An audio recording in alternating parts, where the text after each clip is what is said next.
Okay, you are live. Good afternoon, everyone. Welcome to the Pillar 3 Subcommittee on College and Career Readiness. And today we are really focusing on the career advising and some other CTE focused areas. I am Olivia Pearson. I supervise college readiness for Prince George's County Public Schools. And I will defer to my co-chair to introduce himself and then the rest of the committee. Okay, thanks, Olivia. Dave Harper, Caroline County, Chesapeake College. Glad to be here. Awesome, thank you. Kirkland Murray with Anne Arundel Workforce Development Corporation, and also representing the Maryland Workforce Association, which is an association of the 13 workforce investment areas and the directors. Robin Werner, Talbot County Public Schools, CTE supervisor. Okay, thank you all. We have some additional members that should be joining us as we progress in the meeting. And we are fortunate enough to also have a guest today. I'm saying a guest, but he really is like another member of this committee. Mike, do you want to introduce yourself? Sure. Mike DiGiacomo, Executive Director for the Governor's Workforce Development Board and CTE Committee. Glad to be here. And glad to introduce any questions you might have along the way. Okay, thank you. Thank you, Mike. Thank you. Okay, so let's get into it. So first things first, taking a look at the CTE committee schedule, we had a wonderful meeting on February 7th with the CTE committee, AIB sponsored, co-sponsored with MSDE, the Maryland Association of Community Colleges and Maryland Workforce Association. And that session was strategically focused on career counseling. And so we really want to dive into that as part of our discussion today. And then it looked like there was a meeting today from 12:30 to 2 and a meeting March 7th from 12:30 to 2. That is correct. And from a public meeting standpoint, and Kirk was part of the presentation on services provided by the local workforce boards and career centers, and career counseling was actually a part of that presentation to the public. So thanks again to you all for your help in that, and Kirk for the presentation. It was awesome. Thank you. Awesome. Thank you, Kirk. And just a note, I think Rachel has some housekeeping details to kick us off with at the top of the hour too. Okay, awesome. Rachel?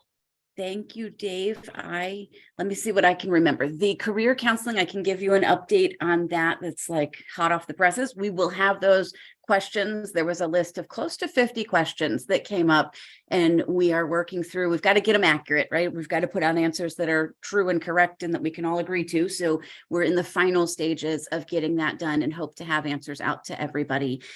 We felt that the meeting was very, very productive as well. And we're so grateful to see so many people attend. I think the highest number that someone told me they saw was 159 people on that call. And that's just outstanding. So we really enjoyed that. We were also super excited about the partnership that was formed with Dale Winkler from the Southern Regional Education Board, and he's going to continue to support and provide some other resources. And Mike, maybe I know you've got a couple follow-ups from it as well. If you want to speak to those, I'll leave those to you. But things are moving forward to be able to continue providing resources and models and other ideas to help people brainstorm and dream big about what can happen in this area.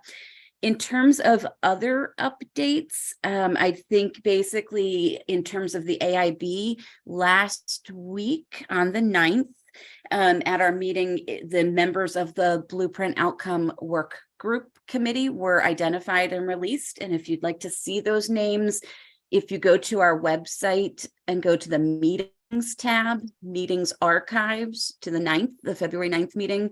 In the meeting material, there would be a document that lists the names of the people who will be on that committee, as well as all of the membership from the agencies like AIB, MSDE, MLDSC that will be the ex officio members.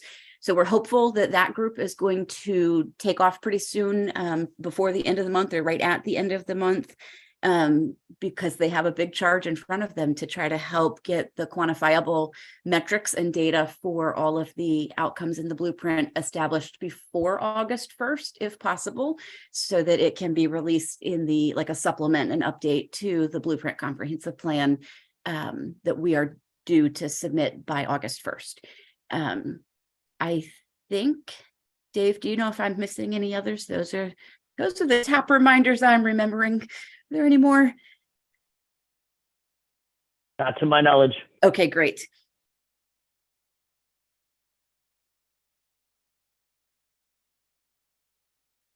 One of the great takeaways from the work session that involved workforce investment boards, community college professionals, local education authorities, was that balance between exploring the needed details to get the work done and keeping the big picture in mind so we don't lose the thread of the intent of the legislation.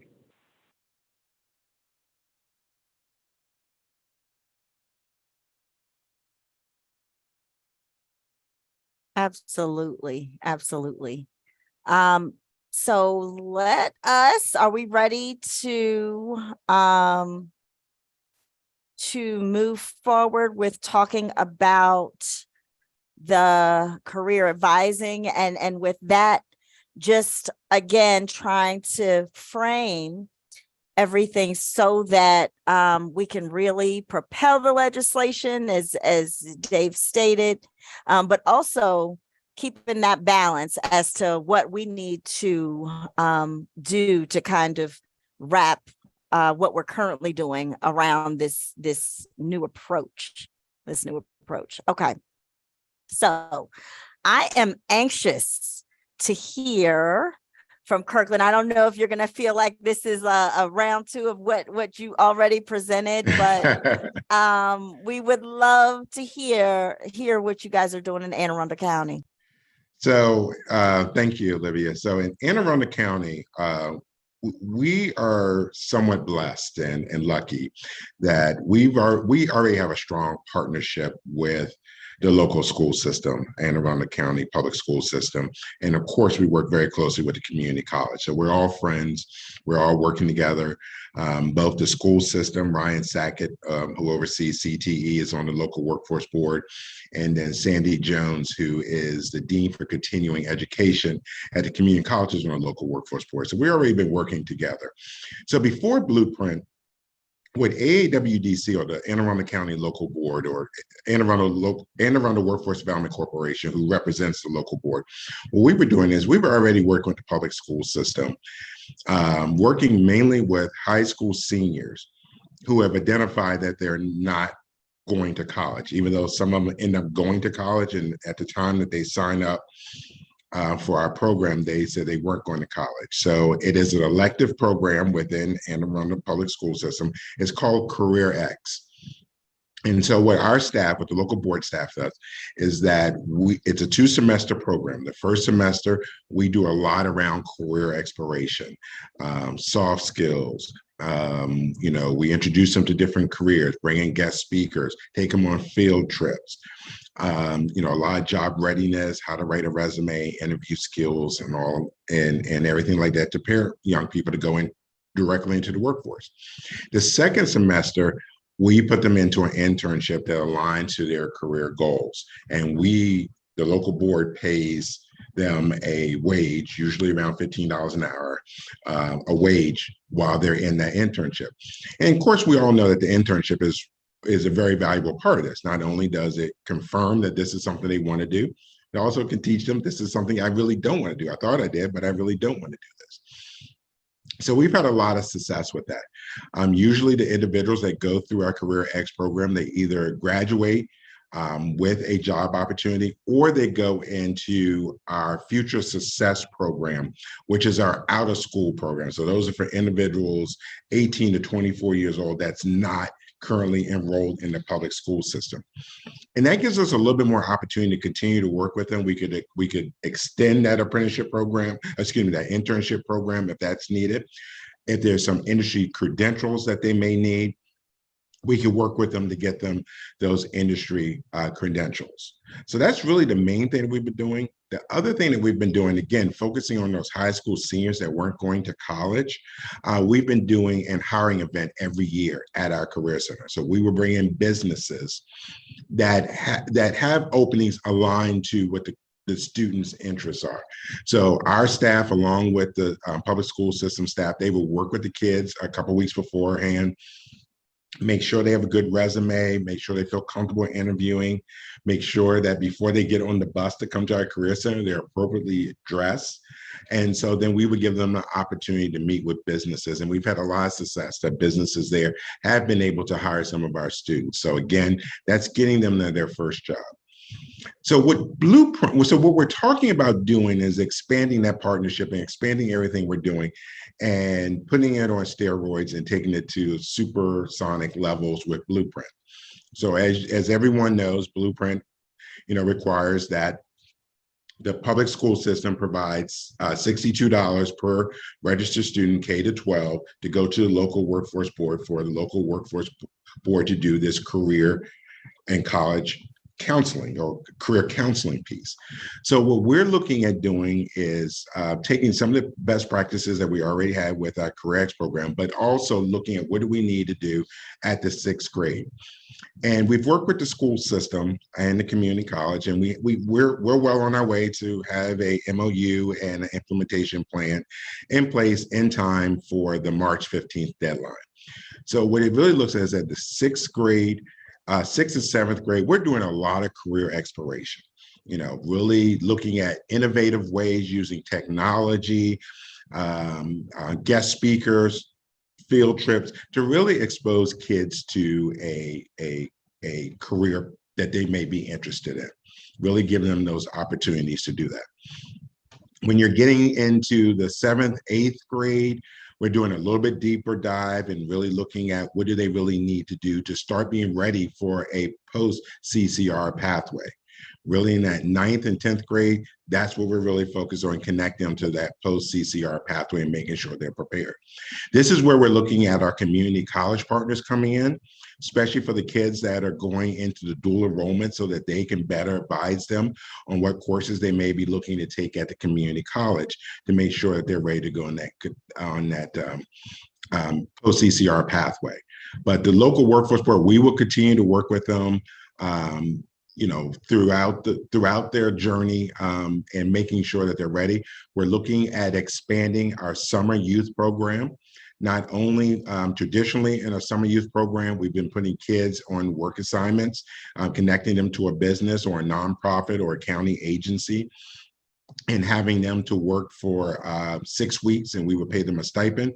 What we're looking at doing is continue doing that. But for kids who are too young to go to work, we're looking at doing industry boot camp. So they're exposing them more to different industries and really having a boot camp that they can go through to really learn more about that industry.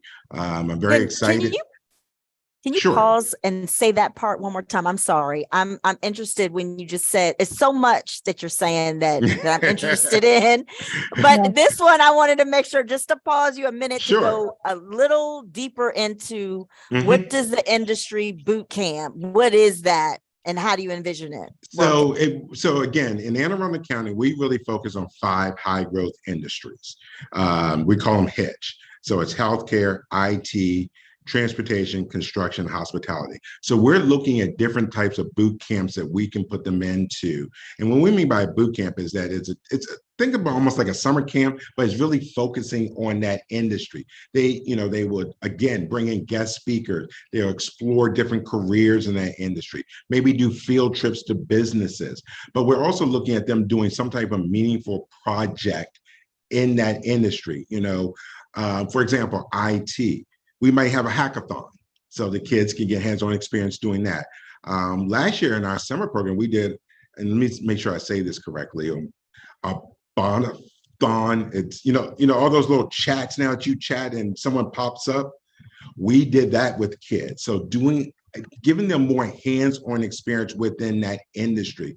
In healthcare, we'll be looking at what can we do with that. It'll be a little bit hard to take them into the hospitals, but what can we do to give them a little bit more hands-on experience and exposure into those different industries so that they can really understand what they really are, what that career looks like in that industry.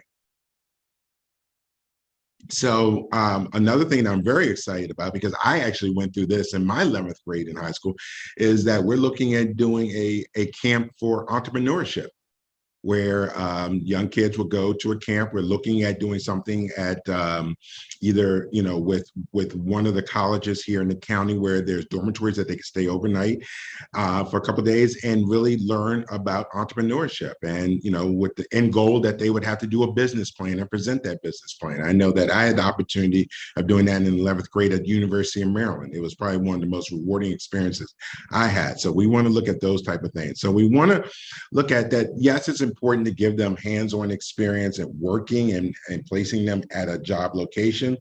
But some kids that are younger, we really want to take that career exploration and make sure that they have as much opportunity to do that so they can really identify what careers they want to go into.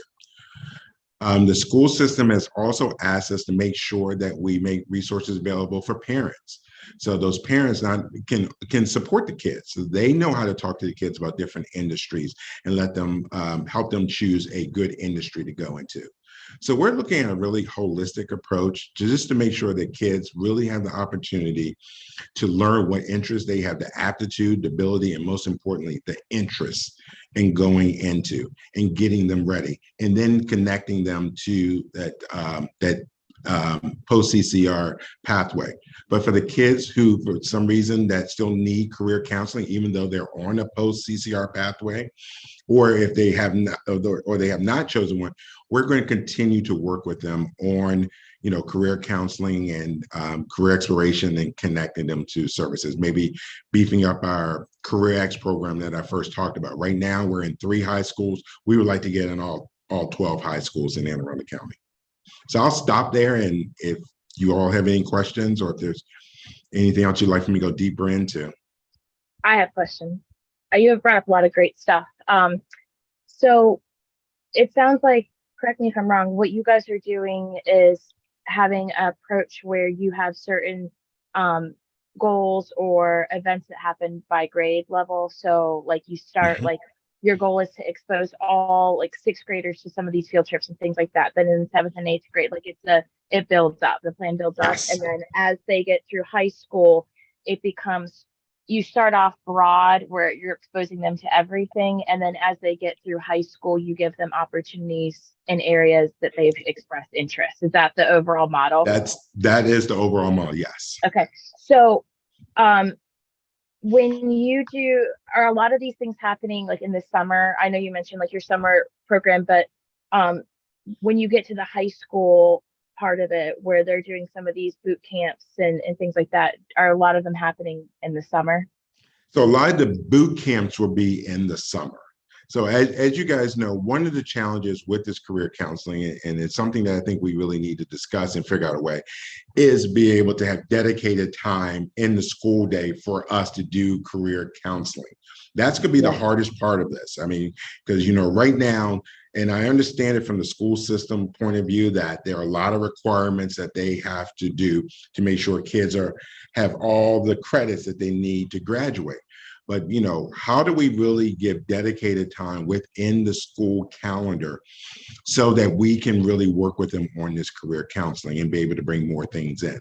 So right now, what we're talking about, because it's not that time, is that, we're going to be supporting the teachers that are already teaching kids things. Like, for example, in a class that you might be talking about math, we may bring a business person in or a speaker in and kind of relate the subject matter to a career and bring a guest speaker in. That's what we're looking at doing now. Yeah. But we really would like to have a dedicated time in the school calendar for us to do this career counseling.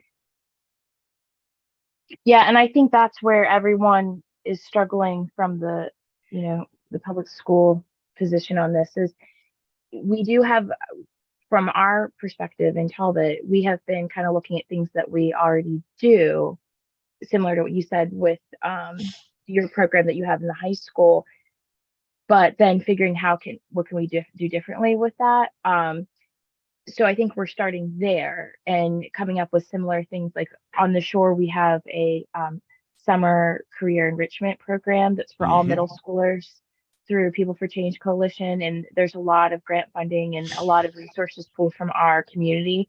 And it's been a really great experience. And it's very similar to all of these things where kids have the opportunity to try out different careers and learn about different things, and they love it. We had great feedback last year.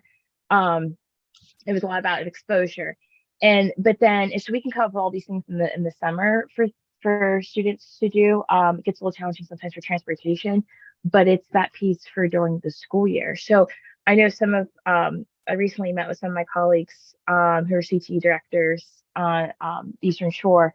And one of the things that we've been kind of talking about are some programs. I think Pathful was one that was brought up, of different programs that we can use to embed like in curriculum. Because I think where we're concerned, or where we want to make sure that we do this right, if a lot of districts are considering hiring career counselors or career coaches, Right. To assist the counselors we have. And I don't think there's any avoiding that. I think that if you're going to counsel, you have to have people there to do that. So when we hire these people, I think where we want to do is make sure that we set them up for success of like, because none of us are doing this right now, or some of us might be, but I can speak for myself. We don't have career counselors right now, making sure they understand like what the job entails and like what they're going to use to support them. So we don't want them to just like be creating something. So we're trying to like experiment, like, is there a model that we can use that is already out there that has ideas for lessons, like brief lessons, even if they're like 20-minute lessons, and those lessons are done on a schedule where those career counselors can push into classes, like if they push into their ELA class or their math class, or if they find a connection in some of those lessons to the content, where that career counselor can make a schedule for the quarter or the semester of when they're going to push into each of these classes. That's something similar that our school counselors do for some of their lessons. So I know that was one idea that we're considering, but we're just trying to piece together like what's the best way to set this person up for success that we're going to be hiring, because we don't want to just throw them in there and say, you need to work with all these kids in grade, and 6 through 8. So yeah. No, it's definitely something that I think we're all, again, I know that this first phase of this career counseling is only a 3-year pilot. I wish it was a lot longer because, it's going to take us a year or so to figure this out. We're going to need some time to figure this out. We're going to try things, and then we're going to have to evaluate, are they the most efficient and effective way for us to do things? And we're going to have to pivot.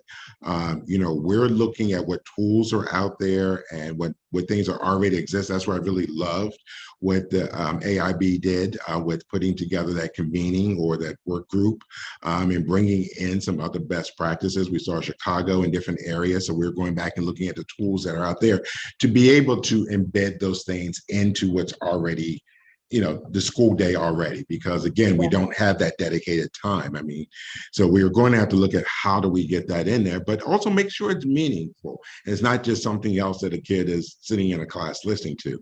We really want to get kids excited about this and really excited about the opportunities of being able to really think about and pick a career that they may really want to go into. That not just something that they saw on TV, not just because their parents are doing it or their neighbors or they think it's cool, but something really that you really enjoy doing. I mean, everyone, the old cliche, if you love what you're doing, you don't work a day in your life. We want kids to be very passionate about this. I mean, how many kids have thought they wanted to do something, went to college, got a degree in it, went to do it, and then realized, I don't really want to do this. So. Kirkland, I like what you said about the passion. I mean, for kids in their junior year, it's too late almost to start thinking about switching. Yep. and even the sophomore year. So if middle schoolers can have an emotional connection to an exciting trade lab, faculty Yep. member, business, whatever it is, they can start thinking and convincing their parents, and their parents can start coming along. So I have a question. If kids are going to have an emotional connection or a really exciting experience in one of your, let's say like in one of your boot camp type experiences, it's got to be put together well. It's got to be really tightly organized. It's got to run smoothly. So my question is, who coordinates all that? Because that's a lot with the business and the faculty and the LEA, and you've got a lot of schools and you got a lot of students. So do you have positions, that are serving as coordinators to make sure all this runs? And who supervises? Is that the WIB supervising? Is it some other entity? So what we're doing in Anne Arundel County, again, one of the things about this whole process, it's flexible and meet local demand and the local dynamics of the local area. So in Anne Arundel County, we will be hiring the career counselor. So they will be on AAWDC's payroll. And so they'll be the ones that would be in the high schools. We're looking at right now having a career counselor, maybe, one career counselor for every 2 middle schools. So they will be the ones that are doing that. They'll be doing the individual career counseling, but they will also be supporting the teachers and bringing in guest speakers and helping them to identify, what they could teach in the classes. So they'll be really doing that. So over the summer, since we're hiring all these people, over the summer, they will be working and putting together these boot camps, helping us to put together these boot camps. Also, for each of our industry, we have what we call an industry talent consultant. So this is someone that's intimately involved in that industry, understands the workforce needs of that industry, has connections with businesses. So they may be supporting those individuals in setting up these industry boot camps for the summer. But it'll be our staff that will be doing, really running them over the summer. So it'll be those career counselors that are doing that over the summer. And then during the school year, they'll be working in the school. We're also hiring. Is that a full timer? Are the industry consultants full timers or part timers? They're going to be full time. Okay. They're going to be full time. And then on top of that, as a matter of fact, we have a job announcement out. So if anyone's looking to do something with Blueprint, please go to www.aawdc.org and look at open positions. We have a position for a program director. So that would be the person who's overseeing all of the staff that we're going to have, and really working in partnership with the community college and the local school system to have the program implemented. Also, what we've been talking about as far as our MOU and agreement is that the school, some of the money will be left with the school system. I think they're going to hire 2 positions. And then what we're looking at is that the community college, Anne Arundel Community College already has what they call transition advisors that work with the public school, and that's helping to get kids in Anne Arundel County public schools connected to classes at AACC, Anne Arundel Community College.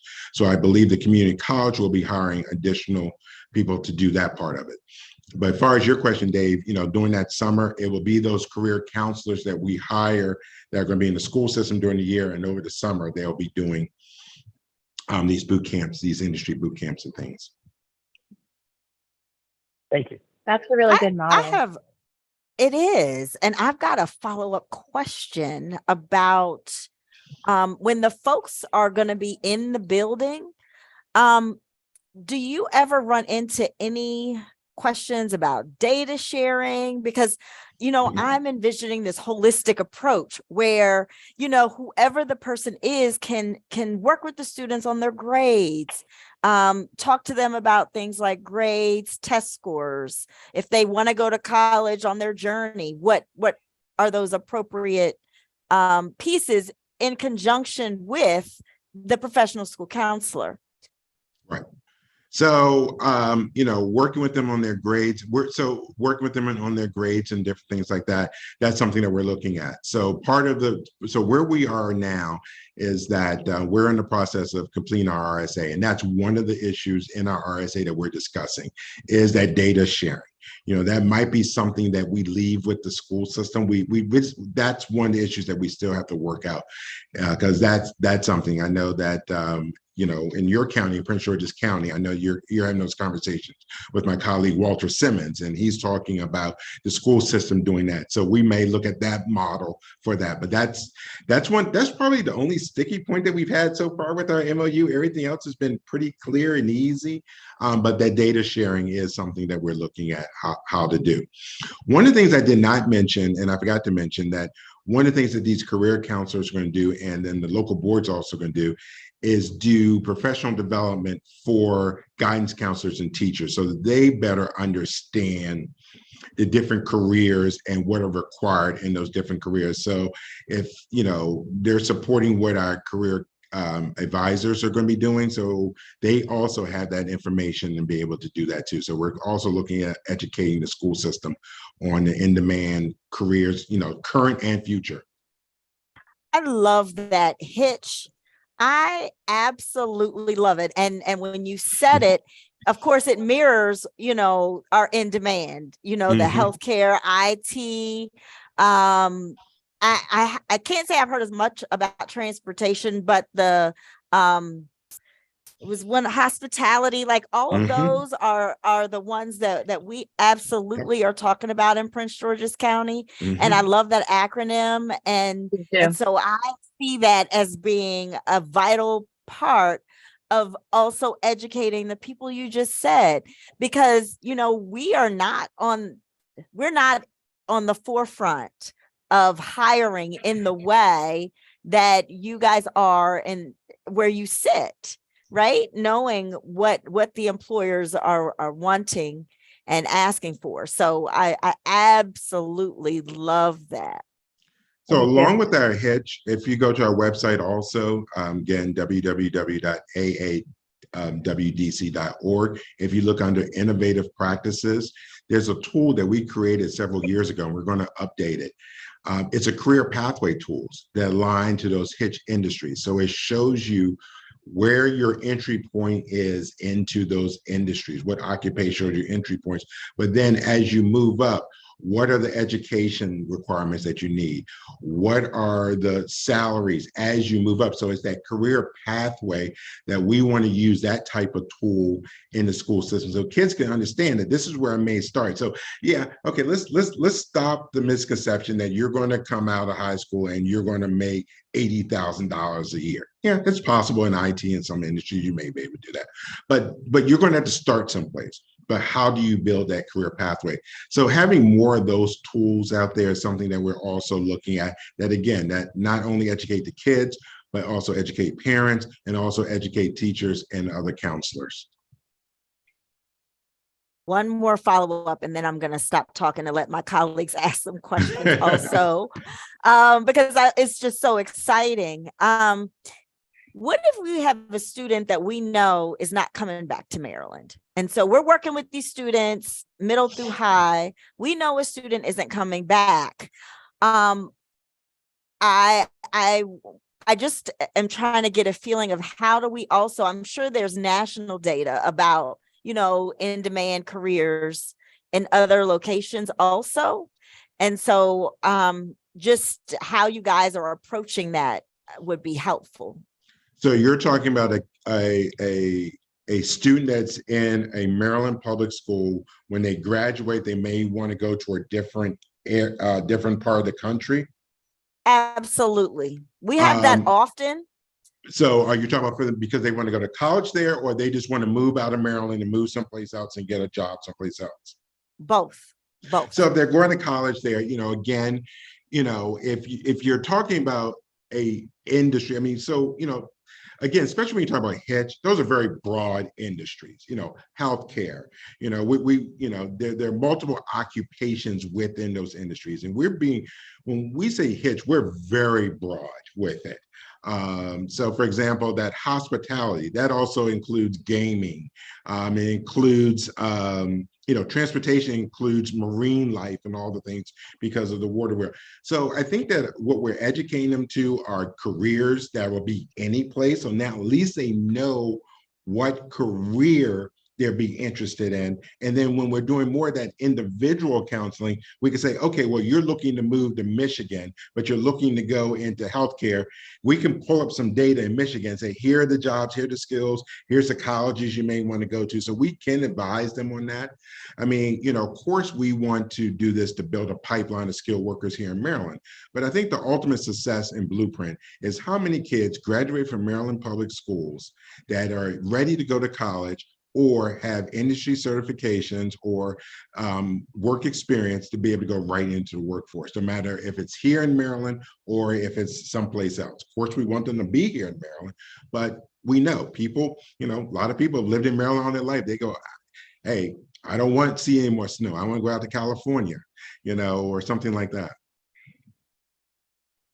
Thank you. Good point. At what point, when you raise how many kids are going to graduate with a certificate, how many students are going to graduate with a certification or an apprenticeship, at what point do we want to talk about that getting to 45% in 2030 and the incremental steps? Is that something we jump to now or something we do a little later? Can I ask Rick one more question? Do you mind if going back to the Career X program, I have one question about that. Mm-hmm. So that program, when you identify these students for it, does that lead to so that's a curriculum that then leads into, does it lead into apprenticeship or does it lead into internships? It leads into internships. Okay. I think one of the questions that we from Anne Arundel County have for the AIB that we'll be reaching out to them is this, you know, does this count as a post-CCR pathway or doing something like that? But it does lead to an internship, which could, you know, eventually we could look at how do we, you know, connect them to an apprenticeship and things like that. I mean, you know, we feel that our role, especially, you know, starting in that 8th, 9th grade is really to identify those kids that want to go into an apprenticeship and trying to connect them to an apprenticeship. To kind of transition a little bit over to Dave's question.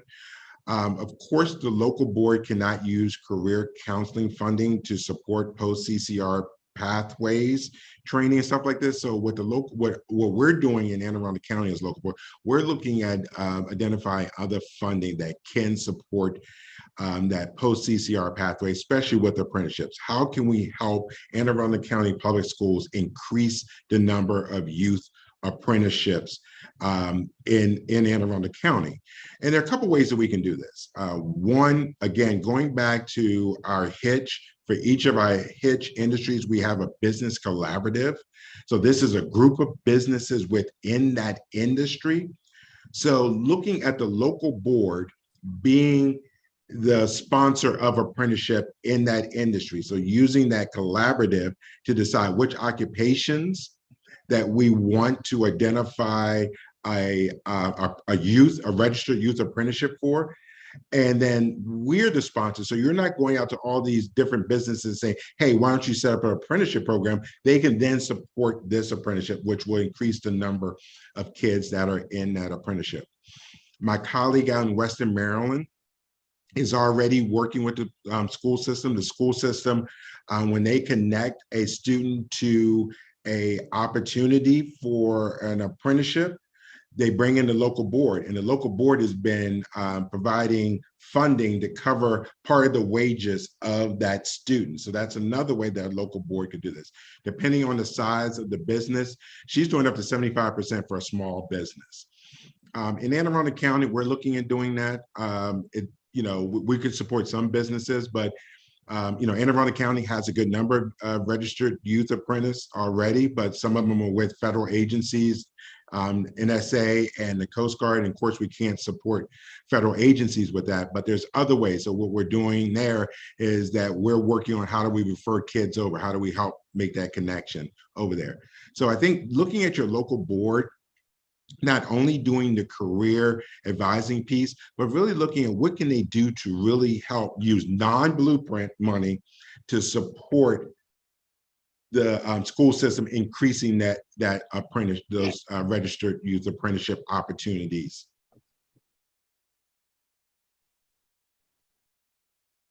I would just add that a corollary to that, I'm making some questions for the CTE committee or AIB. It's just what legislation would help incentivize businesses to take on apprenticeships?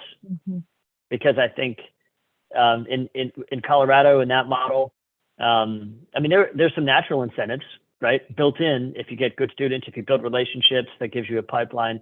But in order to get closer to the number we need, there may be other incentives that we can recommend.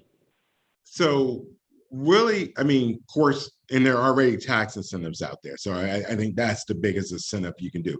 I don't think that there are businesses that would be against doing youth apprenticeships. I think, first of all, what you have to do is, and the local boards can be partners with the school system doing, is just educating businesses to what an apprenticeship is.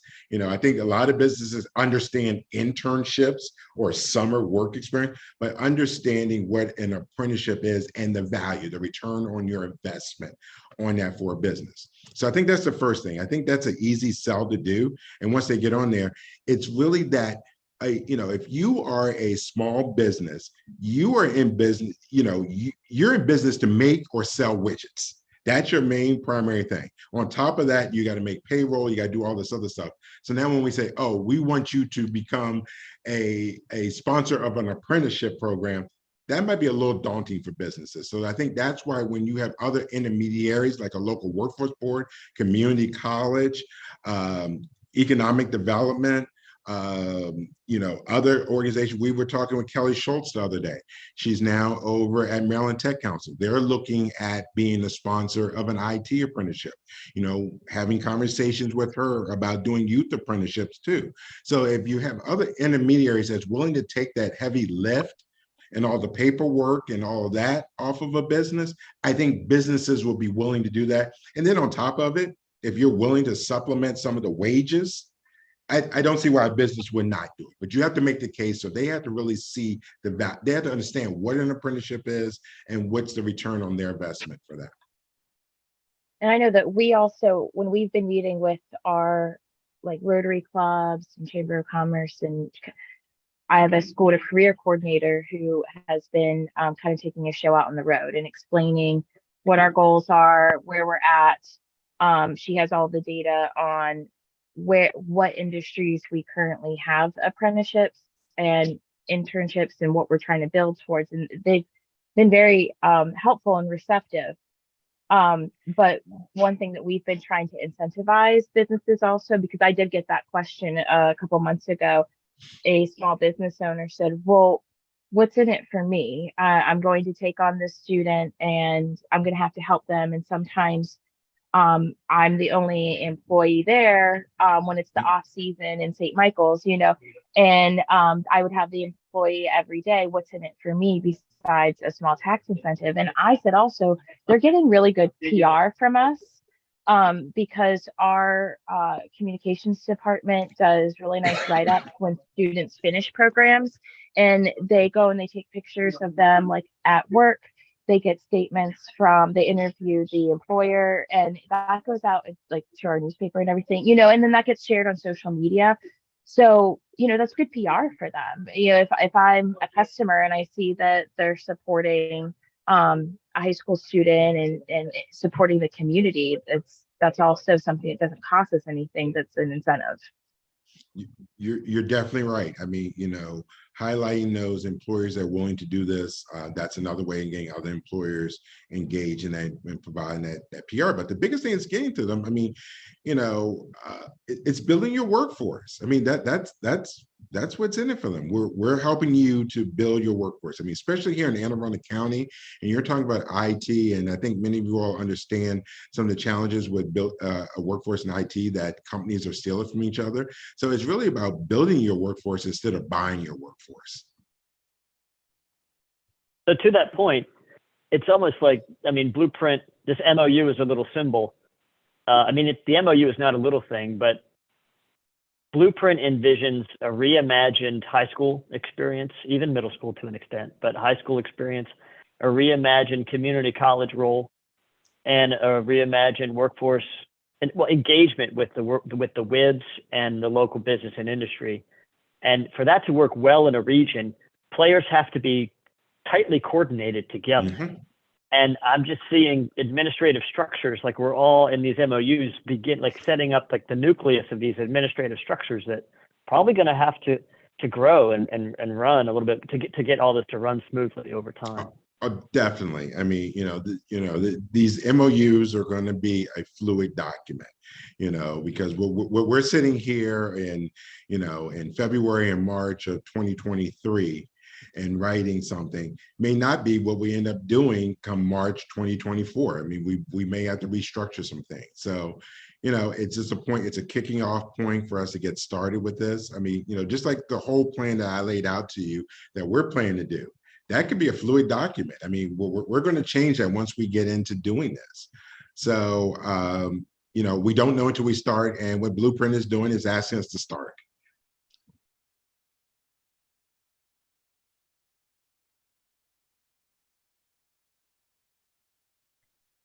Thank you so much, Kirkland. I feel like you gave us so much great information. My pleasure. So thank you so much. I think there's, as you stated, there's so much. And so that flexibility to be able to get started, because, we also have a great relationship with our community college and our workforce development board. Mhm. But this is forcing us to think differently. Yeah. And so I think the relationship is the basis, but coming together and thinking differently and being able to tweak it and seeing what may work and what we may need to still work on is important. And it's going to change. As you stated, it's going to change as we go through and see. It definitely is. So, in our district, we've talked about our district becoming a youth apprenticeship provider. I don't know if you guys are already doing that. I know that we have some apprentices for once they graduate, but we were talking about having those apprentices as part of their program while they're still in high school and what that would look like. We're looking into that. There's just it parts of it become a little sticky.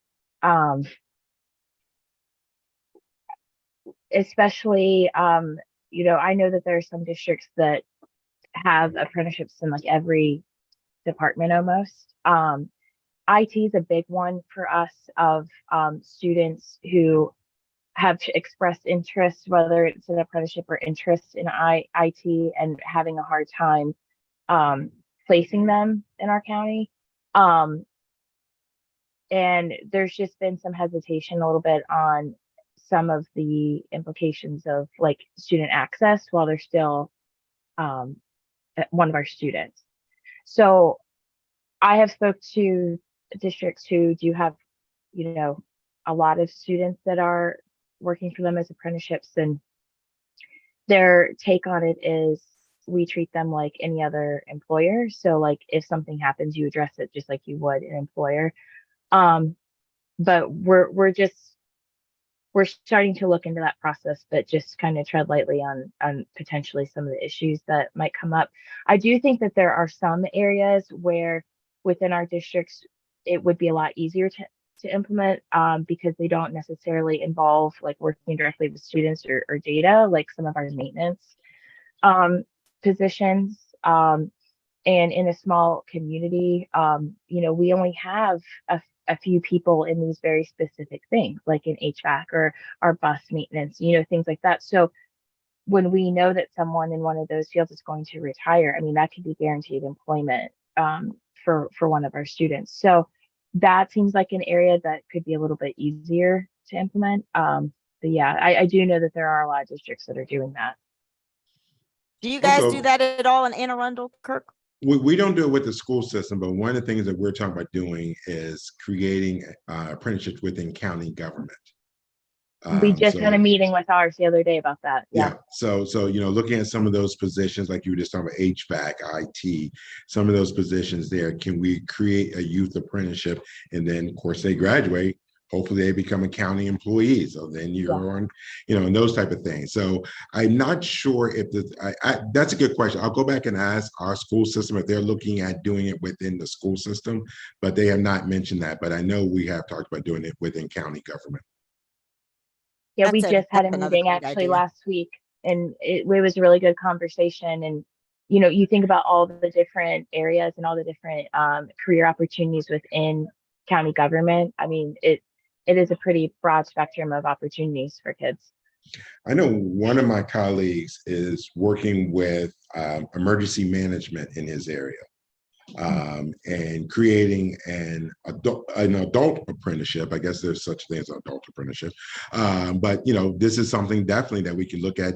Talking to that agency and seeing if we could do something that's a youth apprenticeship program too. So I think it just calls for us to think outside the box and really work together on this, but really think outside the box. So there are definitely opportunities. I mean, yes, this is a very daunting task to come up with 45%. And again, it's my understanding, so please don't take it as gospel, it's just my understanding, is that 45% is a state goal, not necessarily an individual county goal. So, really coming up with a way that we can look at each county where they are and then have goals for them to move up every year is something that I think we talked about earlier that might be something that we might want to look at. I also think continuing the dialogue about if you pick a particular pathway, it doesn't mean you're not going to college or you're, only doing this. I think that is really important. I think, historically, there are some communities who have felt a sting of previous tracking that I know we want to eliminate. But even, in all of the dialogue with all the advisors and everything, just reiterating that this is, an experience that will help you, that'll help you get a job. You still can do these additional pieces too. What I tell students when I talk to them, especially ones that are looking at IT, and IT is something where you can get started in a career without a college degree. Go do IT, do an apprenticeship, get the certifications, go to work for someone, then let them pay for your college, to continue on your career path. So, again, it's a way to get you in the door and start moving up. But then it does not mean that you don't go to college eventually.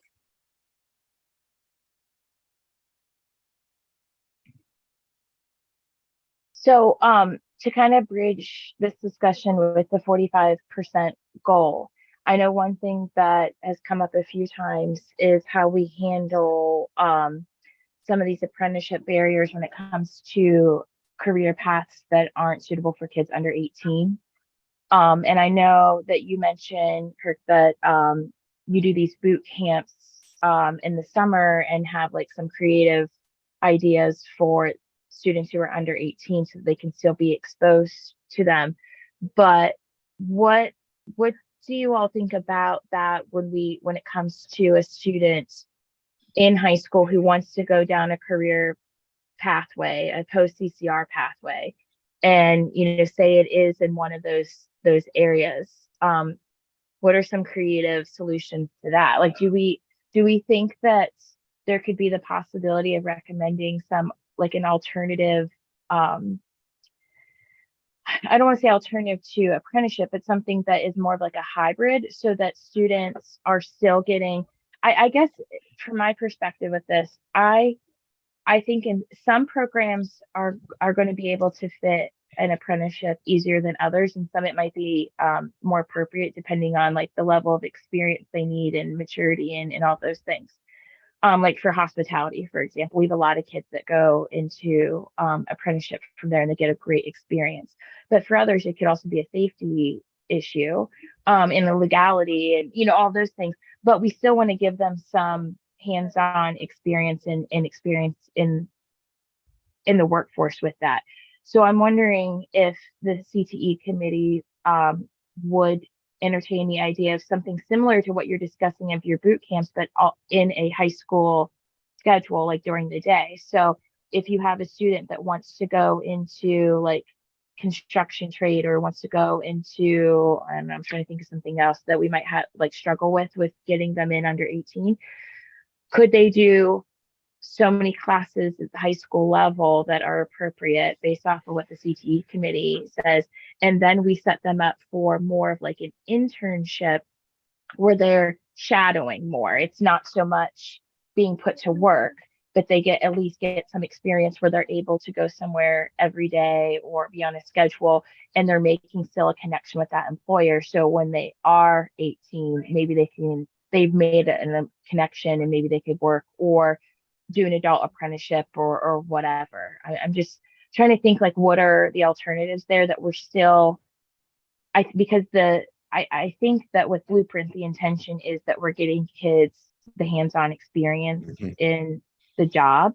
But sometimes apprenticeship is the model of that, but sometimes apprenticeship isn't going to fit for every student with some of those barriers. So how can we still do that and give them that experience, I guess is the question.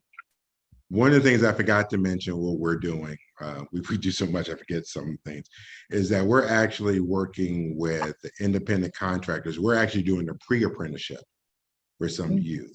So, you know, a pre-apprenticeship will not count as the same as a registered apprenticeship, but that pre-apprenticeship may be something that you can do in the school to give them that hands-on experience. I know that one of the things that we have to be very careful with that is to make sure that the end goal is some type of positive outcome that either they then can go into, once they turn 18, they can then go into an apprenticeship program. And I know that's one of the reasons why we're working with IEC, is because this is a stepping stone for them to then go into their apprenticeship program, or that they, you know, they get connected to a job. But you know, looking at some type of pre-apprenticeship is an opportunity for that. That's a great idea.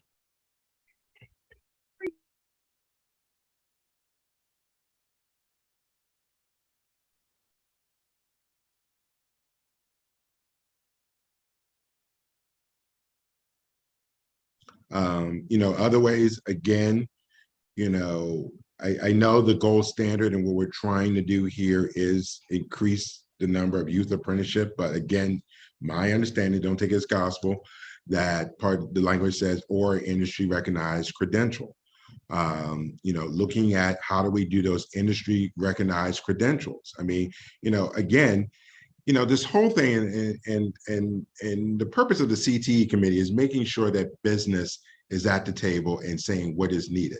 So if a business is saying that an industry recognized credential is something that I would take a young person and hire them with that industry recognized credential, then we can look at those two. I mean, we definitely want to do these youth apprenticeship. I mean, that is the gold standard.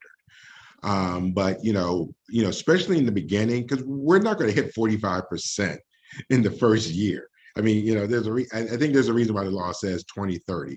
It's going to take some time to get there.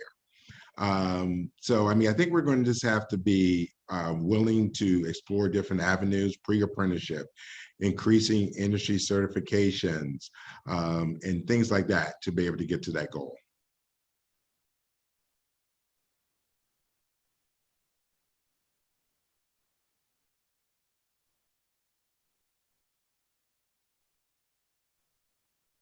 So I guess where the challenge there, or what we need to think about, is if they were to do something like your pre-apprenticeship and then go into the courses, and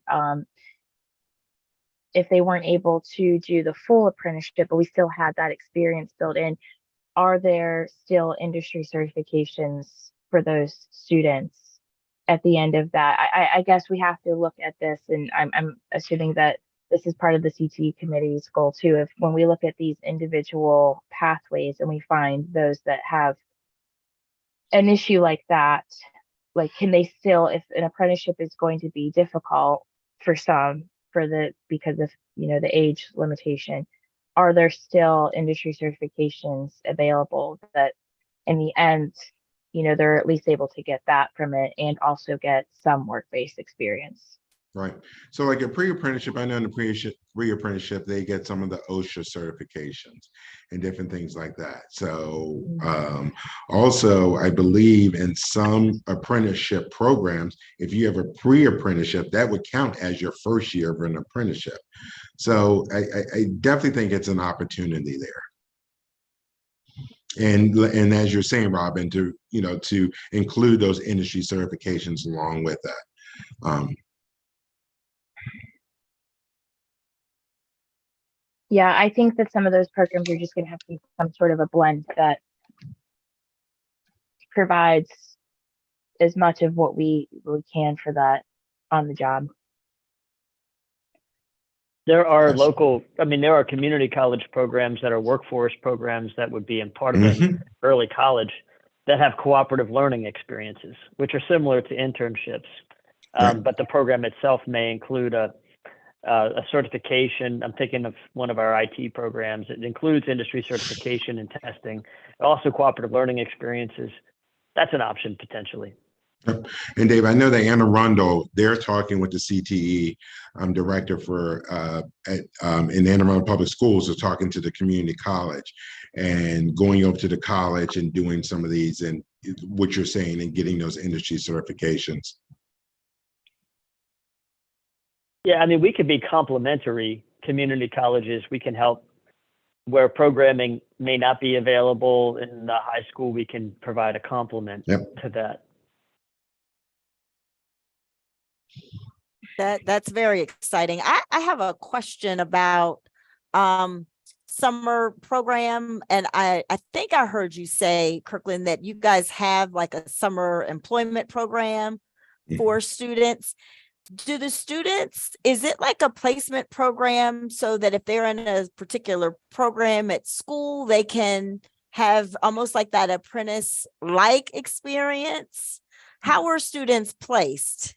So what we really try to focus on. So for example, our summer program applications just went live last week. So we started in February enrolling students. And one of the reasons why we do that is because we want to work with them to understand what type of industries or what type of jobs they want to go into. So we could try our best to place them with businesses that align to their interests. So what we tell the kids is that we're going to try to place you in a job that aligns to your interests. What we tell the businesses, we're going to give you a young person who's interested in your business, your industry. So we want you to give them a meaningful experience.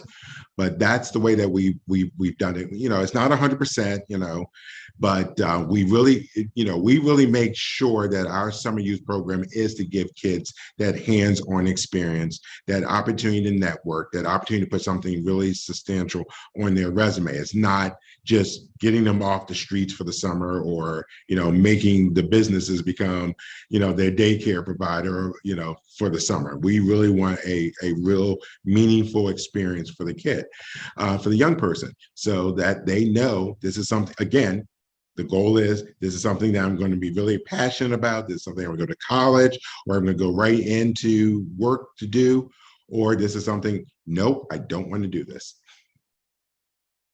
That's great. And how do you address, and maybe it may not be a concern, and that is transportation. How do the kids get around? Are they driving, public transportation? So as you guys know, there is no such thing as, let me not say that, I'll get the county exec mad with me. The public transportation system in Anne Arundel County is not the best. So we really try to identify, again, what type of business that young person really wants to work for or go into, but we also try to identify where they are. So we're not taking someone from Glen Burnie and connecting to an employer all the way down to Annapolis. But we do supplement that cost for transportation. You know, if there is public transportation, bus pass, and things like that, we do try to supplement, and because you know that's the biggest barrier to getting to a job is transportation, lack of transportation. And we're always looking at innovative ways. I know that my colleague in Baltimore City, I'm not sure if they're doing it for young people, but I know for adults, you know, they have an agreement with Lyft. So they're paying for Lyft for a while for their job seekers. I think Yeah, that's something that oh, sorry, Robin. No, it's fine. That's the biggest thing for us. I think I speak for most of the rural areas and especially the shore. Like we don't have Lyft and Uber here. Mhm. Occasionally you have some like on the weekends of people who do that. And we do not have really any public transportation. There is a small service we've looked into using for actually one of our apprenticeships this year, and they weren't able to accommodate their route for us. They had a very like specific route, and I think that we're going to be relying on ourselves to do that. And that's something I can't wrap my brain around, because thinking about the way our county is laid out, and you know, I have some students that live out in Tillman Island and might want to work in Easton or even in Denton, you know, or Cambridge or wherever. I mean, you're talking an hour away. And I can't wrap my head around how that could work in us providing all of this every day. Because right now we can hardly get our kids to school with the amount of drivers. Where, you know, it's shortage for drivers, just like it is for teachers. And that's what I'm thinking now. The way we do this, a lot of our apprenticeships, the kids are scheduled either first thing in the morning, so they start their day at high school later, or a lot of them do early dismissal.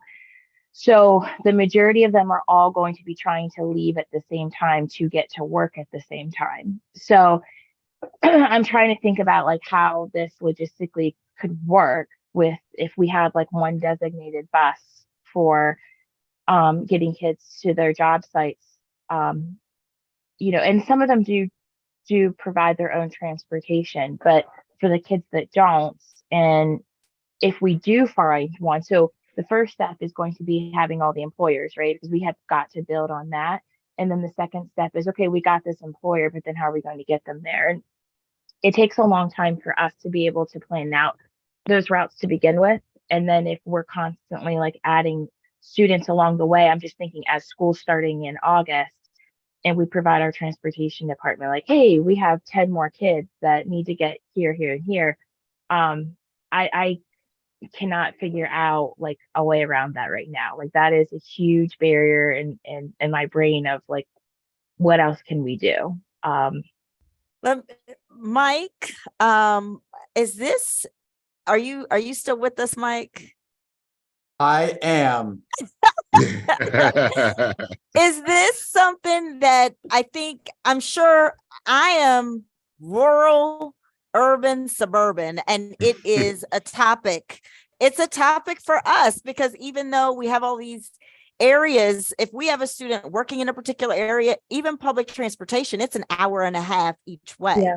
And so any thoughts, I guess, from the state as to any ideas, virtual work?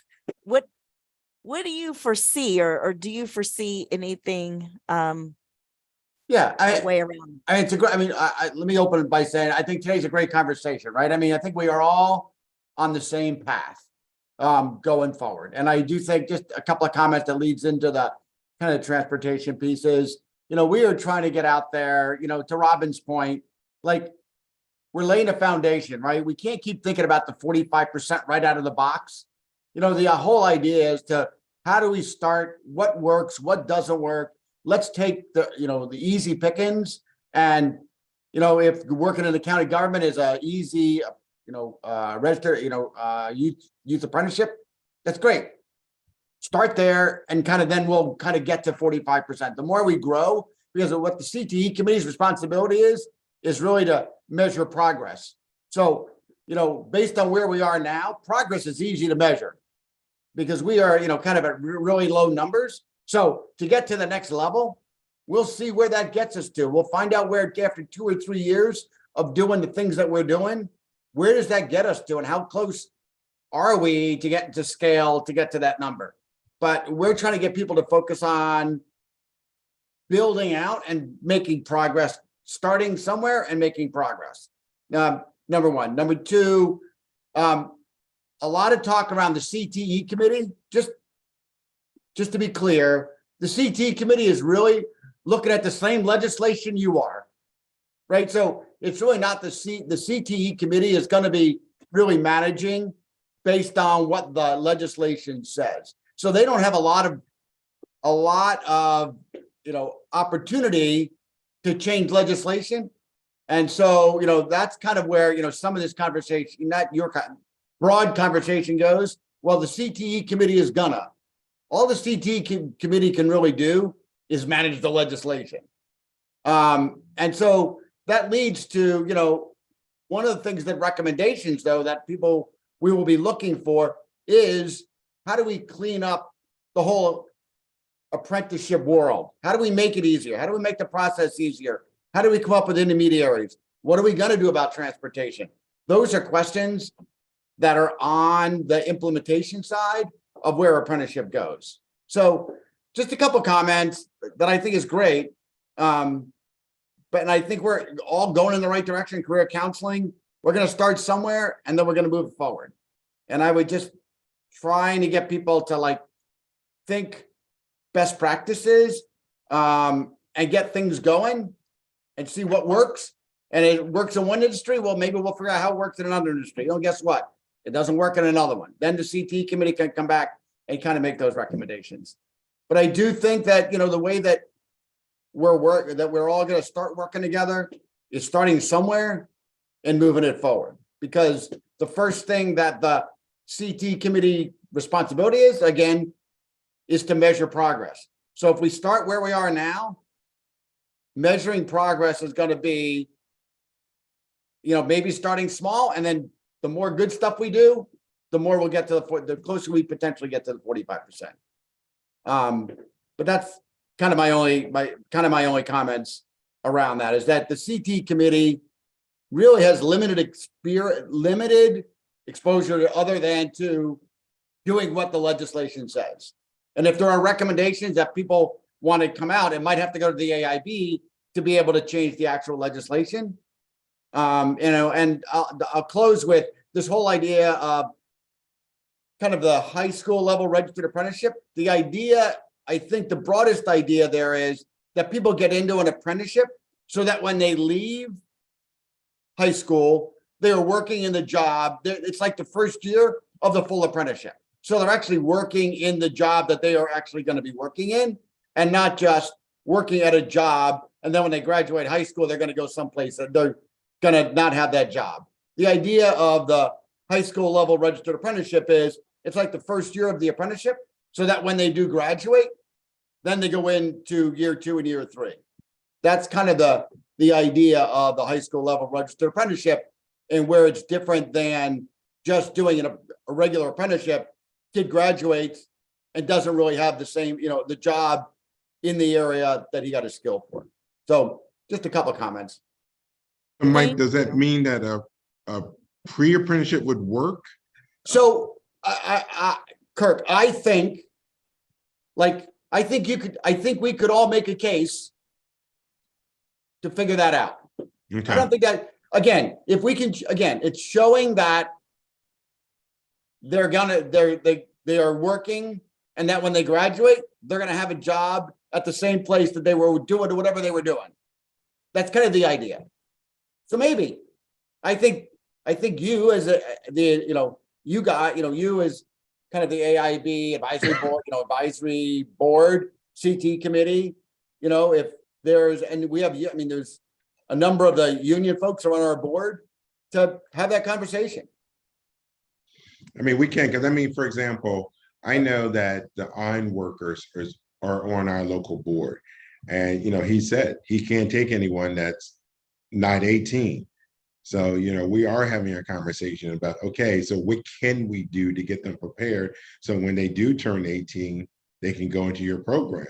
And it would be nice if they could do something while they're in high school. So when they turn 18, they actually go in as a second year apprentice instead of a first year apprentice. Yeah, you're right. So I think, Yes, I think those conversations are totally appropriate because they are stringing together what they're learning with the skill, with the work experience to be able to get to the next level. right. I mean, I wouldn't say I think it's open to conversation.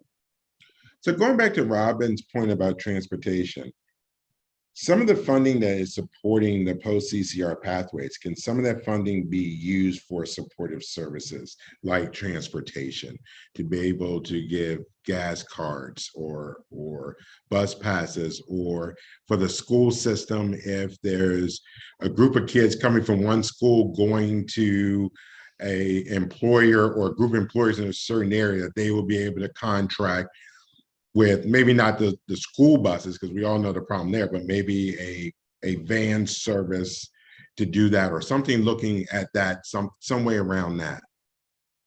Yeah, potentially. I mean, Baltimore City's doing some interesting stuff, right? So Baltimore City is paying, don't quote me on the number, but they're paying for the first 2 months of Uber. Yeah, for Lyft. Yeah. For Lyft or Uber for the first 2 months of kids get to go to work, so that they can then, at least start getting paychecks to figure out how to get to the next level. So I do think that there are some ways that, again, with funding, to be able to make some of that kind of thing. And maybe the employers are able, maybe employers add to that. I mean, the idea is if they're going to be there long enough, they build to being able to get transportation. Do any of you know, for those of you that are fortunate to have like Uber and Lyft in your communities, do you know how school systems, I don't know, Mike, if you know how they're handling that with this program you mentioned when it comes to the liabilities there? Because I mean, you don't always know who your Uber driver is or your Lyft driver, and like have the schools mentioned anything about that? I'd have to, I can reach out. Kirk, I don't know if you know, I can reach out. I don't know. I think that's a good question. I mean, I'm not, I mean, I wasn't aware that Jason was doing this for young kids in Baltimore City. I know he's doing it for adults. So you don't have that extra, liability that you have, but that's a good question. I mean, with kids, you do have to put that liability someplace. I mean, so that's a good point about using ride share. What we're doing, for example, with this pre-apprenticeship that we're doing with IEC, because we're doing the hiring and retention incentives with all the bus companies, we have a great relationship with them. So we just contracted one of the bus companies, and we're paying for the bus to take kids over to IEC. Yeah, and I'd have to, check with Baltimore City, whether it is for the youth or just the older students. But if not for the liability side, there potentially are ways to, may potentially use outside sources to do that. Kirk, about the pre-apprenticeship program, is that like the coursework leading up to it? So would that be similar to like some of the classes that we already have in CTE? Or are they just more specifically aligned to a future apprenticeship? I think it's a little bit of both. I think there is some overlap with what could be offered in CTE. It's my understanding for this program that we're putting kids who weren't able to get into CTE either mainly because of capacity or at the time, I believe these again focusing on high school seniors. So when it was time for them to say CTE, they may not have been focusing on that. So I think it aligns to some of the coursework, but this is more directly aligned to going into the electrical apprenticeship. So working with the IEC, they're doing this, but they also run an electrical apprenticeship program. And of course, what's in it for them? they're looking at ways to feed more people into their apprenticeship program. So Okay, I understand. So it's for programs that you might not have the CTE program, but then at the same time, the apprenticeship requires them to be 18 and they're not. So you're trying to give them a leg up before they get into. correct, Okay. correct. And I think we can talk to someone, we have, talk to them about, are there apprenticeable jobs that they can actually give them that first year while they're preparing them for the actual courses. I mean, for the actual work experience. I think, And no, go ahead, Olivia.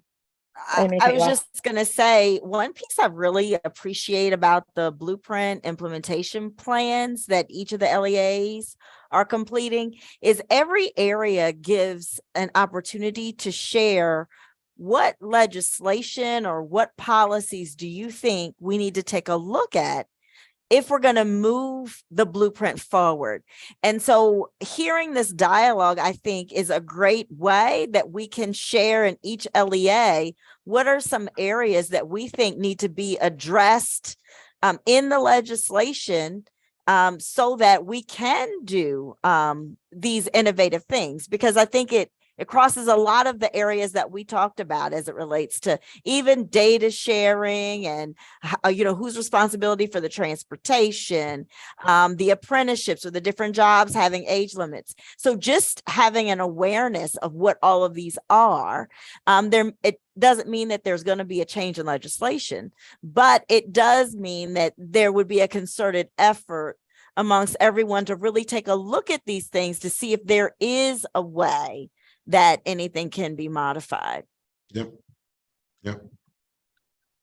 My thought on that would be absolutely, I would put it into like more of a recommendations section. I mean, that's kind of how we're doing a lot of how we're doing our plan. But I think a lot of the LEA plan is going to focus on what are you currently doing and what can you do? Like, what can you do without all the recommendations? And then have a recommendations for, if you want to get bigger than where we are, and if you want to go progress and get scale, these are the other recommendations that we have to kind of take a look at to be able to go do. So that's kind of how the CT committee is kind of wrapping their head around. They're doing their plan, our plan, or their plan is, here's all the stuff that needs to get done. And then here's the recommendations of things if you want to do that, if you want to expand on it, here are some of the things that we ought to be looking at. Mike, any thoughts to how we can align our requirements in Perkins to Blueprint better? I know it's a loaded question in the last half hour here, however long the call is. No, that's fine. So I'm trying to figure it out too, of like, so there is some, but there's also some areas. So we got to look, right. So we don't have the answers to those questions, right? We're going to get them over the next 2 or 3 weeks and kind of flush out what some of that means. But there have been conversations and written communications back and forth about potential conflicts between what goes on in Perkins and what goes on in the blueprint. And we need to iron those out and figure out where they fit and where they don't, and how the, blueprint is going to have an impact on it, because, and that's kind of where this whole idea potentially of, how do we get from point A to point B? And maybe in Perkins, they call them something, but over a period of time, we could phase them in to being something else. Don't know. But yes, Robin, you're exactly correct. We've seen, I think, a half a dozen or a dozen conversations going on where there's conflict. So we are definitely looking at it. Probably by the next meeting, we'll have a little bit more clarification after we've had AG people. At this point, you got AG people looking at other AG people having that conversation. It's even out of the business side. It's kind of the legal side. Like, what is MS, what does the MSDEA AG say versus what does the Blueprint AG say? And they're going to have to come to terms with what that really means. So more to come, definitely on the table, and a fluid conversation. Yeah, I think I appreciate that update. I think that where you do see overlap between the two is in the industry certification, and finding a balance there, because so Perkins requires us to look at 2 main things, and that's enrollment, but enrollment of specific subpopulations and what we're doing about those subpopulations, and also how successful they are. So we're following that. So for a lot of these things, the industry certifications are a no-brainer of like, your CNA, your cosmetology, those are all state licensing. Like that's a no-brainer. Those are the industries that we already support. We support them with Perkins. We're already looking at that data.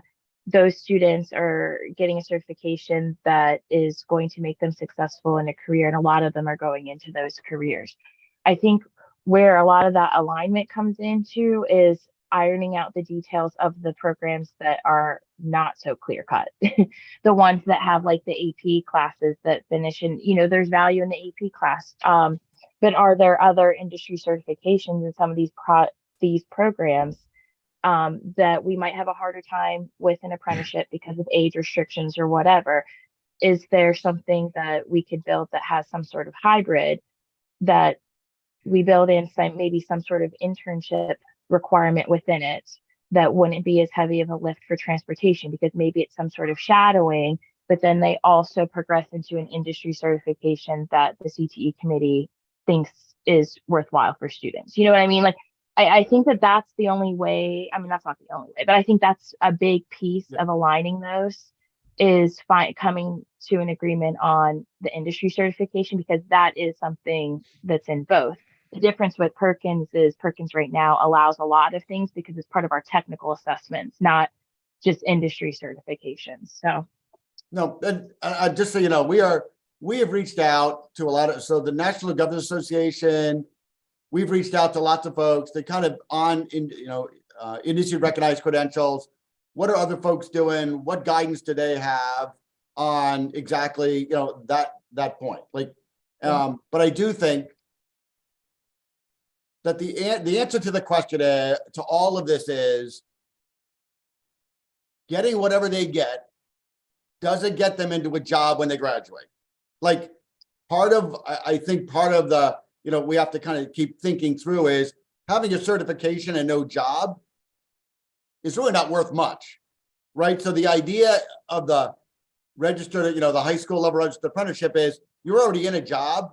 You're working through to get a job, to actually to have a job when you graduate. We've got to, if there's a way to figure out how some of these credentials can lead to a job when they graduate, then I think, there's potential opportunity to have that discussion. But just to get a credential, to have a credential, I think is not what the blueprint was meant to do. That's based on what we have seen in the blueprint, that, that's the whole gamut here, is to give kids not only the skills, but also the work experience to get a job. So, the example that I keep hearing, right, that kids graduate with a whatever credential, whatever great credential they got, and then they're still working at Starbucks. The idea is to make sure that whatever the credential that they're getting is getting them a job in the field that they got the credential in. That's kind of where we have to, I think we have to kind of think through. Well, do we have like that data that really like outlines that? Because I think where we're struggling from LEAs is we don't always know where our kids end up after, unless I have teachers that follow up with our students because they want to know like where they're going and what they're doing with their certification or their degrees or whatnot.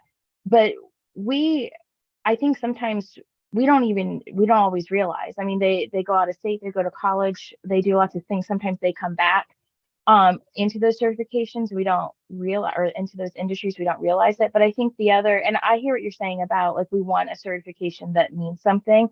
But I think the other piece to consider is that CTE is also trying to expose kids to things too, so that they can figure out what they want, what they don't want. And some of the CTE fields are just to give them also good life skills. Like I have students that are in auto tech or in culinary. They don't necessarily, not everything is about going to work. Like sometimes they're in those courses so that they have those skills for life. You know what I mean? Like they go to college. I have a lot of students who do get some of these certifications, and then they end up going to college or they go to another trade.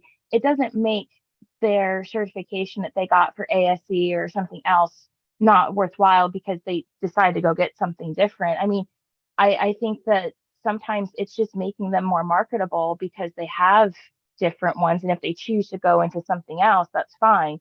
I hear what you're saying. We want them to go into careers that are worthwhile, but I'm just curious, like, do we have a lot of data on that No. shows?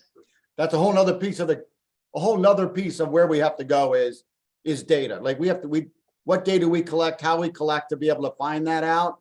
The state does not do a really great job of doing that. And one of the other pieces we have to all figure out is how do we collect data to figure that out? So then, and I know you didn't write all these things. I'm just kind of saying this out loud rhetorically. Then how do they know that kids aren't using their certifications? You know what I mean? Like if we don't have a lot of data on that, They don't. you know? I mean, there's no real good data because lots of kids go out of school, then they go, they go out of state, then they come back. There's some data there. MLDS has put out some data. There's some reports that I can refer you to that show you 5 years after graduation, where do they wind up, which is kind of going in that direction. But I think that's the best that we've got right now is from MLDS is kind of 5 years after graduation, where did they wind up, but not necessarily I graduated and how did I get there? Because most of that stuff that you do in MLDS is looking at wage data. So it's looking at data after the fact. Absolutely. And I think you bring up a good point. And even going back to something that you said earlier, Mike, about starting somewhere. And I think that it's great to kind of see what we have and how to build it out. And also, Robin, there was a graphic that we showed during our last meeting that really talked about some data we do know. And so although we're not saying that let's say their CTE program is obsolete, but there is data to show that there are some sought after certifications and programs of study and some that are not. And so I think that when we're starting somewhere, it's great to look at what we have at the moment. And so any of that longitudinal data in a pairing with some of the data that we already are seeing of certifications nationally that may not, be as sought after. Because one thing, as an LEA representative as well, when we have students that go through this rigorous program of study, trying to set them up for their best outcome if they don't choose to do something else. And so we have students that use that as a path onto something else. And we also have students who want to continue and want to work after they finish. So being able to put them in the best financial position, financially, educationally, I think is also, part of what we want to do. Right. Yeah, there's definitely, I think that data shows the certifications, the graphic that shows like what we have over, under, I think that one is a good place to start of what we know we don't need as much of. Absolutely. and what we need to update, like some of the certifications, like, I don't know, I'm trying to think of some of, like the OSHA one is one that's like high up on the list of something that we have a lot of students that they're coming out with. Do we need that in relation to what workforce is saying we need?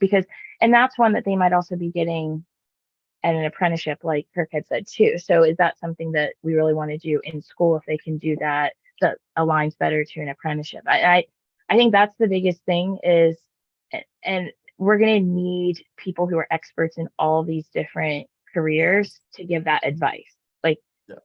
Like, I might oversee CTE, but I don't know the ins and outs of all of the 15 programs that are in our county. I rely on my teachers for curriculum advice and all of those things. So I think we're going to have to do the same thing when it comes to making recommendations for credentials or for course changes or sequences or whatever it is. It's going to have to be looked at by the professionals and the workforce development board of like, looking at this description of a course and what would make sense of a better industry certification that is possible to do in school still, or what is obtainable, and aligning that better with what experts say. So we, like I And said, that's a value that's a value that the local workforce boards can provide. I mean, that's the reason why we're demand driven, and we're required to have 51% businesses on it, so that the businesses can weigh on this. I mean, for example, in our industry collaboratives, any training that we put someone in, the businesses have to review and approve the curriculum. So, we're doing cohort training, so it's not like, we have 10 different training providers. They're looking at that. We pick one training provider, but the businesses review that curriculum and make sure that the competencies that are being taught in that training and any credential coming out of that training is in line with what they need. So I would encourage you to leverage your local workforce board in doing that work and bringing businesses to the table to advise you. Another thing that I'm very excited about Blueprint is that it would cut down on the competition that everyone has for businesses' time. The school system now, they have their business panels, and we have our local board, and everyone tries to get businesses when businesses are busy trying to run their business. So leveraging the businesses of the local workforce investment board and leveraging the local workforce investment board to be your advisors on your curriculums and what you need to do is something that I'm hoping to get out of Blueprint in Anne Arundel County. Yeah. And Kirk, just to say, I really appreciate what you're saying there. In particular, there are 3 regional community colleges in the state of Maryland. And so you could have situations where your community college is trying to convene advisory councils. Each of the LEAs is trying to convene advisory councils for their programs. The Workforce Investment Board wants the pulse of the business. So I think it just goes back to, I know it's just the nucleus with the MOU, but there's an overarching regional type coordination to make sure this whole constellation supports the pipeline from education into jobs. Right. Exactly. And I just want to reiterate as we're talking this out that remember, this is a multi-year legislation. And so, and it's on purpose. We're taking this huge piece and trying to say, okay, we need answers. And I know for me, working in an LEA, we are very driven by our benchmarks and trying to make sure we have things in place. And so I feel like we're going in uncharted territory, and it makes me uneasy, to be quite frank. And I have to constantly remind myself that this is multi-year legislation on purpose. It's not like we're all going to sit in a room and churn out a plan that's going to address everything that we're talking about, and then we're going to go July 1st. And so I think finding where we are is its own piece. Finding what we have, where we are with each program, with all the different pieces of the blueprint, because we're talking about this one pillar, this one piece, but it relies on the others. And so how does this conversation lend with what we're talking about, the teacher and the teacher career ladder, and all of those other pieces are very important. And so we've got to take a step back and just assess where we are, and then, take it bit by bit. I agree with you, especially when you're looking at the CTE part, because you don't have to get to that 45% right away. The only part that I would make exception to is the career counseling, because that is a 3-year pilot, and making sure that that is successful and making sure that we can show those outcomes. I mean, showing the difference and having the local workforce boards being mandated to do this, even though some of us are going back and asking the school systems to help us, with staffing and all this, making sure that we can show those success in that 3 years. So that's the angst that myself and my colleagues, we have, is that we really only have 3 years to perform, to really show our value, to move the needle on that piece. And that's why I'm so thankful for the AIB for putting that convening together, because we had a lot of questions, and even though, again, all the local boards, the local school system and the community colleges are members of those boards. So we knew each other, but now you're talking us to become, as Brandon said, because it was my story to Brandon, you're now asking your distant relatives to come sit at your table with you for the holidays, and how are you going to get along and work together? So, there's a little bit of angst on our part in getting this career counseling right, knowing that, as I said before, we're going to start something, and then we're going to have to pivot. We're going to have to look and make adjustments. We're going to have to look and see how things are going to work. But what makes all this exciting? I'm interested, and you brought up a good point that we've been talking about internally as we're rolling out this career advising. And I agree with you. We have 3 years to really figure this out. What are going to be our measurable outcomes? And so we've been talking internally about that, because we really want to make sure it's something that's appropriate, but something that we can, have some kind of tangible measure. What are you guys thinking about for your outcomes?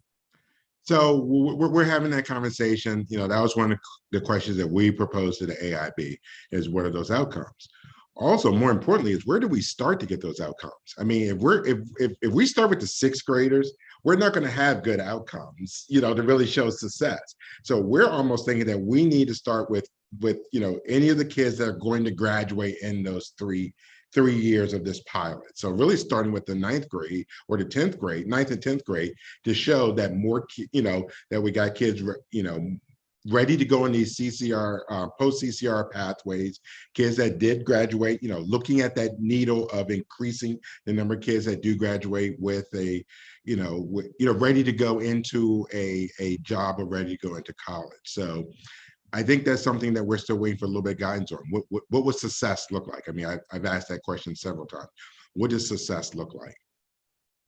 Well, and part of Blueprint is requiring us to have a 9th grade progress report that we keep track of. And to me, also, if students are engaged in the right career pathways, they're going to be more engaged in school. So although it might not be a direct link, if they're taking, if we're looking at their assessments or their credit count or whatnot, I have seen firsthand students who become much more successful in school when they find something that interests them. So I do think that LEAs could use some of that data from looking at students on track, and all those progress reports, to say that whatever we're planning with the career counseling is contributing to that, because ultimately, if students are engaged in those programs and they're becoming more engaged in everything in school, then that's going to show up there too. And I know that it's not going to be the only piece. Like, we're going to look at more specifics of how often students are participating and looking at student surveys, or following where they go post-graduation, or if they're going into an apprenticeship or CTE program, like keeping track of that information. But I think it's going to be a combination of things to show overall success for an LEA.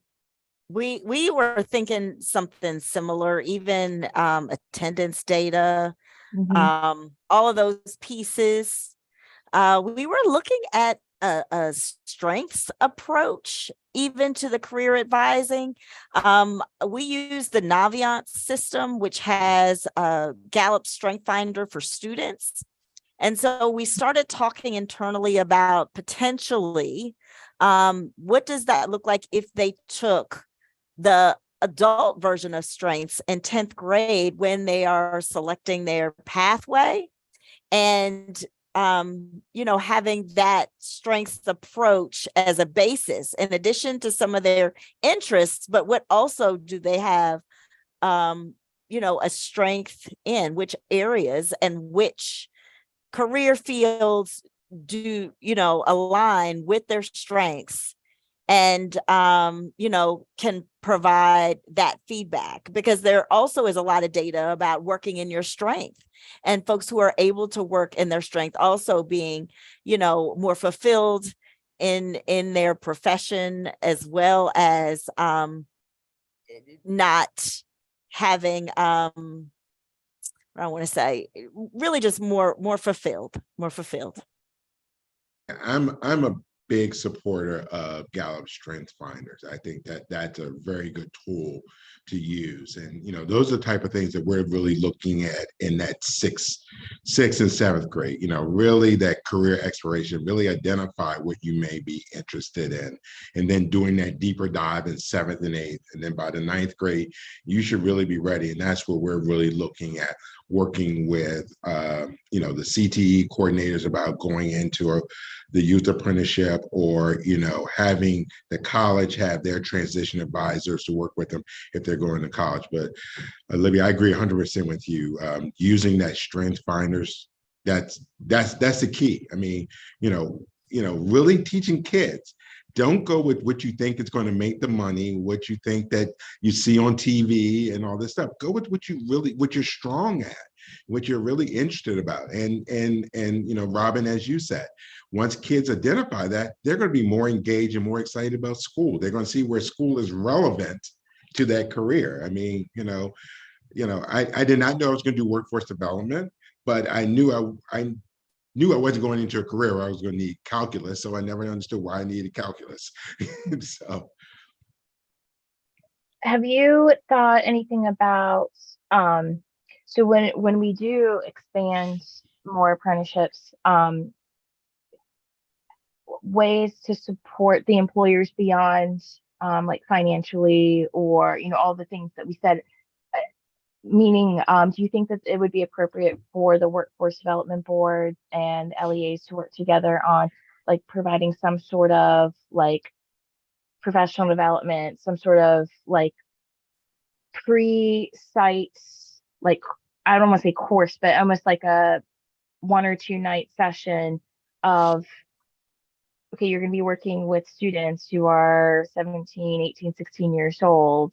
Like, some people might not have experience with, and I know that that is a concern from LEAs, that some students might have some needs, and might need some more support. And we do not want to put our students in a bad position, but we also don't want to put the employers in a bad position where they're getting a kid where they might need some more support, or might need to know some information on them and like some strategies. Because education has changed a lot since some of these employers were in school, and we might need to update them on things. So do you think that that would be like a model, Kirk, that you're thinking of doing with your Workforce Yes. Development Board, of like maybe like twice a year or something like that, when you do have new sites that are approved, that hosting some sort of info session where there are educators there or something like that? So 2 points on that. One, when we do our summer job, and we don't do it 100% because of just timing, but we try to sit down with businesses and let them know what to expect. Remind them that they are working with kids. These aren't adults that you normally hire. These are young people. They're going to be on their cell phone. So, yelling at them for being on their cell phone the first time is not something that you really need to do. You may need to warn them a couple times. So, I think setting the expectation for businesses and letting them know that, these are young people and what is expected is definitely a role that the local boards can do. We do that now. The other thing is the fact that one of the benefits of working with a local board is that if a business does have a problem with a kid, the kid's late all the time, the kid is not following direction, all this. We're there to we can talk with the kid and help get the kid, and keep calling them kids, the young person, that extra support and mentoring and telling them why. All the kids that we're going to put on job sites, and we do it now in the summer and in our Career X, they go through a soft skills curriculum. We use a soft skills curriculum that we actually created with businesses. Businesses help us create it so that we knew those competencies that businesses are looking for when they say soft skills. So really doing that. So yes, that's one of the roles that the local boards could play, is those wraparound services. One, educating employers to what's really to be expected when you're doing this, but two, being that support to continuing to coach and mentor young students. And then there's other resources. One of our partners on the local workforce board is the Division of Rehabilitative Services. They have job coaches that when you're talking about young kids that may have a disability, that they bring in other supports and things like that. So it's important to include them in the conversation also. Yeah, I think that's really important because right now I think a lot of us, and not every LEA has like a school to career coordinator or, you know, that type of role. I'm fortunate enough that I have one, which is amazing. And because we don't have a huge number of apprenticeships right now, we have a lot of interns, but we don't have a huge number of apprenticeships. She is able to do that on her own individually, like have those individual meetings, meeting with the counselor, the teacher, the parents, the students, pre-meetings, going to the site, educating them. But that's not something she'll be able to sustain on her own, and we won't be able to hire enough of her to do that. So I think that's going to be really important to see. And I think my fellow CTE directors would say the same thing, that they're going to need Right. some support, because that's a fear. We don't want it to get, you know, out of hand where we aren't able to manage that and support kids. Right. No, definitely. That's something that. And- I have to leave. It's a great conversation. I've got to leave for a 4 o'clock. If anybody needs anything, feel free to reach back out. And, you know, great conversation. We will continue to collaborate, you know, with you all. I talk to Kirk all the time because of the workforce board and what we're doing. But if anybody has any questions or comments and wants to talk directly to us, feel free to reach out and we will give you the best information we've got. But thanks a lot and look forward to talking to you again soon. Thanks, Mike. Thanks, Thanks, Mike. Mike. Mike. I just wanted to add a comment when we're talking about training folks, and I know in the legislation, MSDE is supposed to also be providing training for career advisors, folks who are serving in some of these roles as well, to really just ensure that everyone is not, you know, showing bias, that there's equal opportunity for all the pathways. So I think that's also going to be a very needed, as well as, you know, user-friendly opportunity for everyone to kind of work together. Yes, definitely. All the things. Absolutely, absolutely. And so we are actually starting to wind down this meeting. We have just 1 or 2 minutes left. And so before we wrap up, are there any thoughts from anyone? Any last thoughts for this meeting? I just appreciate everything Kurt shared today, because it gave me a lot of good ideas for Talbot County. And I'm sure some of my colleagues would agree that there are some things to consider that we can do. You know, some building on what we already do, and a lot of great ideas. So I appreciate you sharing all of that. I'm sure we'll be tapping into you on some of your other thoughts and ideas moving forward. Well, we're definitely here. I mean, you know, one of the things I'm very proud of is the collaboration that everyone's been having. I mean, you know, us working with the CTE Association and the Community College Association, really looking at this. I mean, I think where we all are is that we're trying to get to March 15th and get this MOU and a high-level implementation plan. I keep telling my staff and keep joking with my colleagues at the school system and community college, the real heavy work comes after March 15th, because now we have to take this and put something really in plan in place to start in August at the end, August. And you know, all of my colleagues around the state, we're all wondering where we're going to get all these individuals that are going to do this career counseling and things like that. So there's a lot of work ahead of us, but you know, we're all in the same boat. We're all rowing in the same direction. Again, I can't thank the AIB staff enough for what they did last week with the convening. It really helped to get everyone on the same page and really focused on this. So it's going to be good. We're going to be good. We're going to get this done, and we're going to have the success that was envisioned with this law. Absolutely. Thank you so much, Kirk. This has been an amazing meeting. I concur with Robin. I think your information has been just invaluable as another way to think about how we're going to address this career advising piece. And so I look forward to, our future meetings and as we talk about how it's all unfolding. Yes. Olivia, if I could chime in, I would just love to say real quick that Yes. one of the questions that was submitted was, why do we have to work with all of these agencies and why does everybody have a part in this? And today's conversation just makes me smile because this is complete proof of what the blueprint is supposed to do, to unite all of these people, to bring together different knowledge sources, different ideas, different ways of thinking. And I think this advisory committee just in this 2 hours has really been able to showcase the importance of that collaboration and the power behind that collaboration. I just heard, Kirk, you shared so much, but it triggered ideas for other people. And it really, yes. I know there are people watching this, and I know that there are people who are going to rewatch the video of it, and that sharing this information is what's going to help us achieve the vision of the blueprint. So many thanks to all of you. No, Rachel, you're 100% correct.